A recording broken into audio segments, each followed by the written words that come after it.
How many of you have stress in your lives?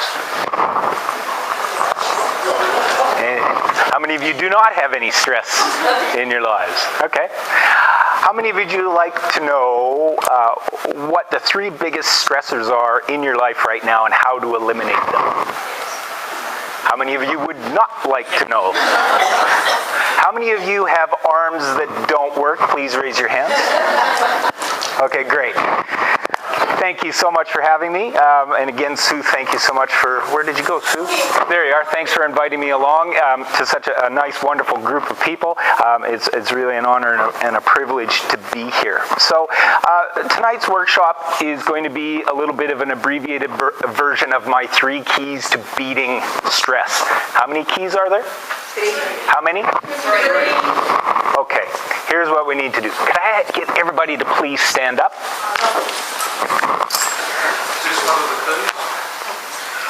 Can I get you all to turn as far as you can to your left? Turn all the way to the right. And have a seat. All right. Sue, thanks for doing such a wonderful job of introducing me. That is going to cut a couple minutes off so I can add a couple more things into there. I could have mentioned my 18 years of private practice and 2006 Mertz Award that I received from some peers just for excellence in a wellness type of practice. But the one reason that I believe I'm really exceptionally qualified to speak to all of you is this. I am married. How many of you can relate? Okay, great. All right, does everybody speak Canadian okay in the room? Yeah. Great. Please laugh now because the jokes don't get any funnier. All right, so that's it. Okay, so let's talk about stress. And I want to just briefly go over the cost of stress, economically and in terms of your health. And I think everybody here has a sense that stress costs us big time. A New York Times article that was done September 5th in 2004 said that workplace stress costs the U.S. nation, more than $300 billion each year in terms of healthcare, missed work, and the stress reduction industry that has grown up to soothe workers and keep production high. So, does everybody here have stress somewhere in the workplace? And do we all agree that it causes a bit of a distraction? Okay, and it does cost us in terms of our productivity. It doesn't matter whether you're an employer or an employee. Whether you're on either end of the spectrum, we're all subject to stress, okay? In terms of our health, we know that stress is directly or indirectly causative of the big 4 killers in our society. All right? Cancer, heart disease, diabetes, and obesity can all directly be linked back to stress. So the one thing I want to make sure you get tonight is that stress is this.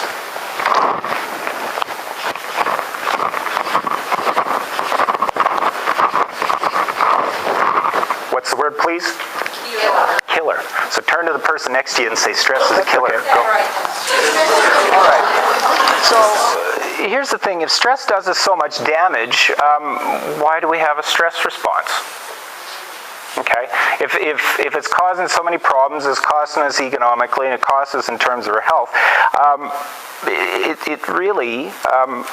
it has a purpose, and we need to understand what that is. And it's designed, really, to get you to do one thing. Do you want to come up and draw it for me? I'll whisper.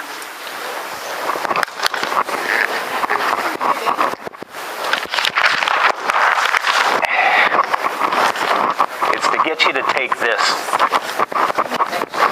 What's the word, please? Action. Stress is all about getting you to take action. So here's what I need you to do.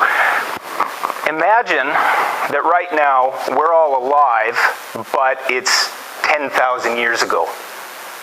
Okay? And we as a group are a hunter-gatherer tribe. Now, how many of us have deadlines that we need to meet? Yes. We had heaps of guys. Everyone, yes. 10,000 years ago? Yes. Which ones? Yeah, get food, get shelter. Were we married or buried? Married, buried? What's the difference? Yeah. So here's the thing. We didn't have deadlines. We didn't have employers. We didn't have mortgages to pay, did we? All right. So what kind of stress did we have back then? Catching food, shelter, and survival. All right. The only time that we really needed a stress response was if we were being chased by some other predator, whether it's a human one or an animal one. Really. So we've all heard about fight or flight. Yes or yes? Everybody understands the fight or flight response. That's what stress is supposed to be about. And the really important thing you need to understand is that stress is supposed to be short term. All right. It's supposed to be for a very short period of time. Have your stress response, either fight your way out of the situation or get the heck out of there. One of those two options, and then go and relax and recover from that. Okay? Do dogs have stress? Yeah, they do. When? When? When they're not getting fed or not getting walked. Firecrackers? Okay, if there's some kind of perceived danger, that's when dogs are going to have a stress response, okay? Animals in general. We are the only members of the animal kingdom that have a prolonged stress response, aren't we? You know, we go to work day after day after day with deadlines, employers with unrealistic expectations, you know, marital stress, stress from our kids. And it just goes on and on and on. And our bodies have to accommodate to that long-term stress. All right? And that's where the process of disease or dis-ease starts to happen. Okay? So there are two hormones that we need to talk about briefly that are part of the stress response. Okay? The first one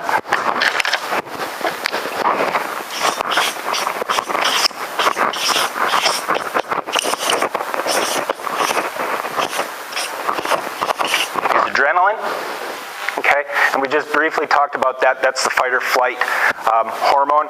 What you need to understand about adrenaline is that it, over the long term, in a recent study that we've just seen from 2010, increases the risk. There's a direct causal link between breast cancer in women and prostate cancer in men for having this prolonged stress response, just specifically to do with adrenaline. Okay, so that's the first hormone that happens or gets released into your body on a large scale with a stress response. The next hormone that we need to know about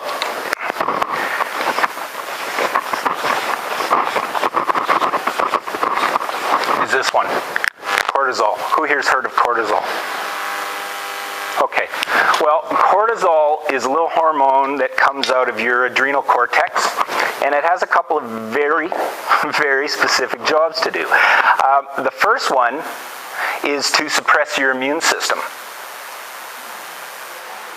All right, what does your immune system do? It protects you. It fights bacteria, viruses, and cancer, very specifically. All right. So if you're in a short-term stress response the way that you're supposed to be, i.e., you know, you're being chased by someone or something, and you have to get out of there, do you want surplus energy to go into healing, or do you want that energy to go into fighting or fleeing? Fighting or fleeing. So your body's intelligence, its innate wisdom says, okay, we don't need healing right now. What we need is to get the heck out of here. So it actually suppresses that immune response. You have less antibodies produced when you're in a chronic stress state.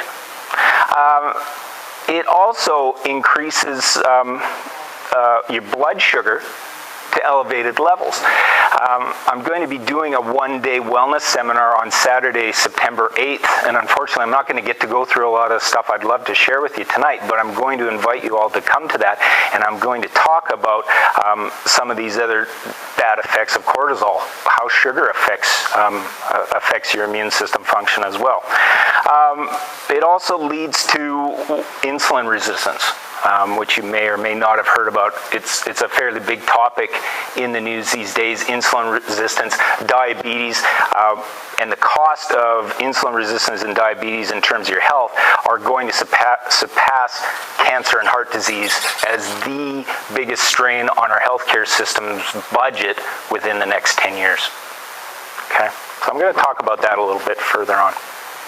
All right, so I need to tell you about the 3 types of stress. How many types are there? 3, thank you. Most of us, when we think of stress, we think of just the emotional or mental stress. So we'll put that one up the first, or up at the top.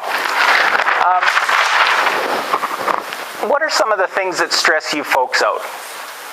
Just sing them out. Clients.